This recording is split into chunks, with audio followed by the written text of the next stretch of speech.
আসসালামু আলাইকুম। আশা করি সকলে ভালো আছেন।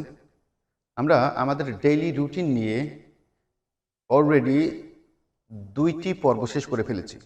এখন আমরা ৩য় পর্বে এবং এটি আমাদের শেষ পর্ব। সুতরাং কথা না বাড়িয়ে চলুন শুরু করা যাক। আমরা স্কুল থেকে বাসায় ফিরছিলাম। ওকে, তারপর থেকে শুরু করব যে বাসায় ফিরে আমি গোসল করি ও দুপুরের খাবার খাই। বাসায় ফিরে আমি গোসল করি ও দুপুরের খাবার খাই। তো বাসায় ফিরে আফটার রিটার্নিং হোম আমি কি করি? আমি গোসল করি। আই টেক আ শাওয়ার এবং দুপুরের খাবার খাই। অ্যান্ড খাই ইট দুপুরের খাবার মাই লাঞ্চ। ওকে, তাহলে কি হলো? After returning home I take my shower and eat my lunch. Okay, এর পরের বাক্যটি হলো আমি অল্প বিশ্রাম নিই এবং বন্ধুদের সাথে খেলার জন্য মাঠে যাই। আমি অল্প বিশ্রাম নিই। এখন এই যে অল্প, এটি কি হবে? I take a little rest. এটা কিন্তু ফিউ হবে না বা সাম হবে না। কিছু কিছু ক্ষেত্রে হয়তো স্পোকেনের ক্ষেত্রে সাম দিলে হতে পারে, তবে এখানে লিটল কথাটি appropriate. I take a little rest, আমি অল্প বিশ্রাম নিই এবং বন্ধুদের সাথে খেলার জন্য মাঠে যাই। মাঠে যাই and go to the playground and go to the field, বলা যেতে পারে, two play with my friends. তাহলে কি হলো? যদি একত্রিতভাবে বলতে হয়, একসাথে বলতে হয়, তাহলে আমরা কিভাবে বলবো? যে I take a little rest and go to the playground to play with my friends. Okay, পরের বাক্যটি হলো আমি সন্ধ্যা পর্যন্ত খেলা করি। I play till the evening. আমি খেলা করি, টিল পর্যন্ত, দ্য ইভিনিং আমি সন্ধ্যা পর্যন্ত খেলা করি। ওকে, এরপরের বাক্যটি হলো আমি বাসায় ফিরে আসি, পরিষ্কার পরিচ্ছন্ন হই এবং প্রার্থনা করি। আমি বাসায় ফিরে আসি, এটি আমরা আগেই শিখেছি। আই কাম ব্যাক হোম অথবা আই রিটার্ন হোম। পরিষ্কার পরিচ্ছন্ন হই, ওয়াশ মাইসেলফ, মানে নিজেকে পরিষ্কার পরিচ্ছন্ন করি, ওয়াশ মাইসেলফ, এবং প্রার্থনা করি। অ্যান্ড অফার, আমরা সেও বলতে পারি, আমরা বলেছিলাম গত পর্বে। অ্যান্ড অফার মাই প্রেয়ার্স, ওকে, তারপরের বাক্যটি হলো তারপর আমি কিছু নাস্তা করি ও পড়ার টেবিলে বসি। যেটি ভারী খাবার নয় সেটিকে আমরা সাধারণত স্ন্যাক্স বলি। ওকে, তাহলে কি হলো? তারপর আমি কিছু নাস্তা করি ও পড়ার টেবিলে বসি। Then I eat some snacks and sit in front of my study table. এখন in front মানে কি? এই যে মুখোমুখি বসা। আপনারা আমাকে দেখছেন এবং আমিও আপনার দিকে মুখ করেই কথা বলছি, সুতরাং এটি হচ্ছে in front of, সামনাসামনি বা মুখোমুখি, অর্থাৎ পড়ার টেবিলের সামনাসামনি বসি।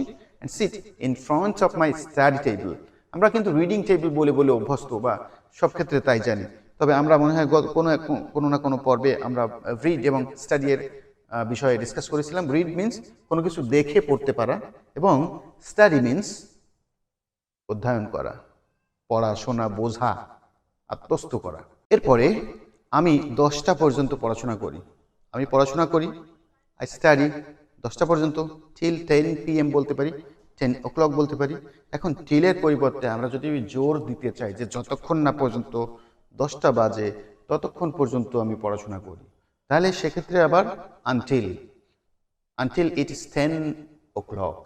আই স্টাডি আনটিল 10 o'clock বলতে পারি, আনটিল ইট ইজ 10 o'clock বলতে পারি। আমরা যদি ইট ইজ লাগিয়ে দিই তাহলে ডিফারেন্ট কাইন্ড অফ সেন্টেন্স তৈরি হলো, সে বিষয়টি আমরা এখানে আলোচনা করব না। ওকে, এর পরের বাক্যটি হচ্ছে তারপর খাবার খেতে খেতে আমি টিভি দেখি। আফটার দ্যাট আমি কি করি?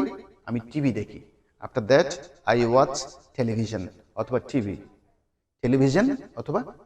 After that I watch TV while eating my supper। রাতের খাবারকে সাপার বলা হয়। while eating my supper, একই সময় যদি দুটো কাজ চলতে থাকে তাহলে আমরা while কথাটি ব্যবহার করতে পারি, when কখনোই না। ওকে, পরের বাক্যটি হচ্ছে ঘুমাতে যাবার আগে আমি প্রার্থনা করি। প্রার্থনা করি। তাহলে ঘুমাতে যাওয়ার আগে, before going to bed, before going to slip, যেভাবেই আমরা বলতে পারি বলবো, বিফোর গোয়িং টু বেড আমি কি করি? আমি প্রার্থনা করি। I offer my prayer. এটি হচ্ছে নৈশকালীন প্রার্থনা। এর আগে যেটি বলেছিলাম সেটি সান্ধ্যকালীন প্রার্থনা, তাই না? তাহলে after the before going to sleep অথবা before going to bed I offer my prayer. Okay, এর পরের বাক্যটি হচ্ছে সাপ্তাহিক দিনগুলোতে আমি স্কুল ও পড়াশোনা নিয়ে ব্যস্ত থাকি, কিন্তু ছুটির দিনগুলোতে আমি পরিবারের বিভিন্ন কাজে সহায়তা করি বা সাহায্য করি।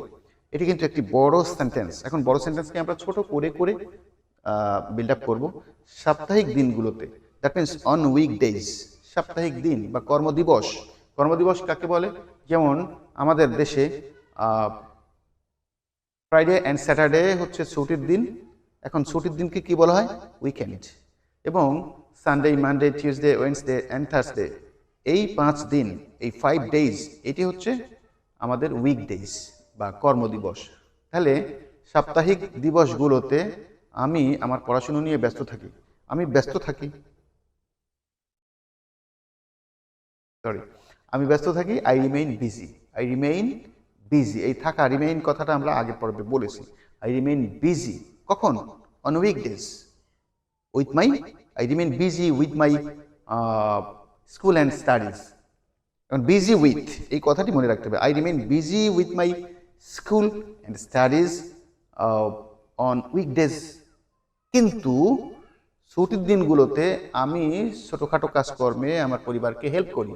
বাট বাট অন উইকেন্ডস, অথবা আমরা দা বসাতে পারি এখানে, but on the weekends I help অথবা I assist my family in different trivial, ছোট এই কথাটি না বললেও চলবে, ডিফারেন্ট ওয়ার্কস অথবা different business.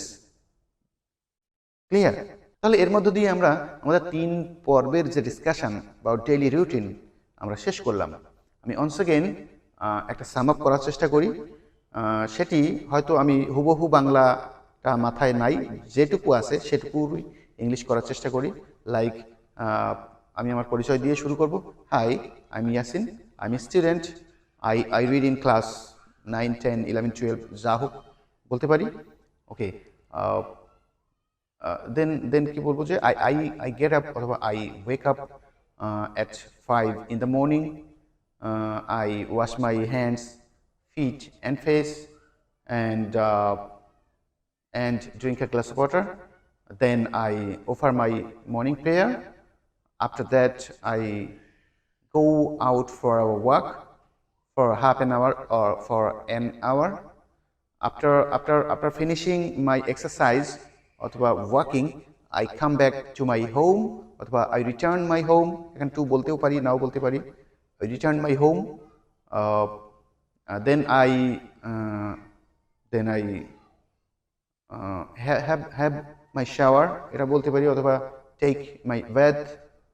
I put on my uniform, comb my hair and eat my breakfast.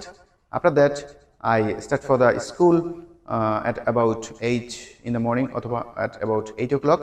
Our school starts at 9 o'clock and breaks up at 3 o'clock. I go to school on foot. In the school I remain very calm and quiet. I listen to my teachers very attentively. If I fail to understand any topic, I ask my teachers politely. I have some good friends in my class. I discuss about my studies with them and share my daily activities. There is a 15 or 30 minutes break in the school or between the classes অথবা among the classes. between না বলে এখানে among বলাই ভালো, যেহেতু অনেকগুলো class. among the classes we usually take our tiffin and play games and sports in the playground. After finishing or after the end of the classes, I come back home at about 3:30 p.m. I never waste my valuable time on the way home. After returning home, I take my shower once again and uh, have my lunch. I take a little rest. Then I go to the playground to play with my uh, friends. There I play until it is evening. After that, I come back or return home. I wash myself and offer my evening prayer. I take some sorts of snacks and sit in front of my study table. Sorry. Sit in front of my study table. I study until it's 10 o'clock. While eating my supper, I watch television. Before going to bed, I offer my night prayer. Okay, this is all about my daily routine. Or something is left. I remain very much busy with my school and studies and teachers, best coaching, etc. During the weekdays, but I help my family members in different business during the weekends. So I think this video is going to be very much helpful for the students or each and everyone in different professions. You can tell about yourself or about your daily routine following these things. We have used only subject, verb, and extension structure here. That means simple sentences in present tenses. Okay. If you practice a lot, you will be a fluent speaker, I think. And if you find my videos useful, don't forget to share this, hit the like button and comment below the comment section. And if you haven't subscribed my YouTube channel yet, please do subscribe. Thank you very much. Stay tuned, keep watching my videos, keep learning.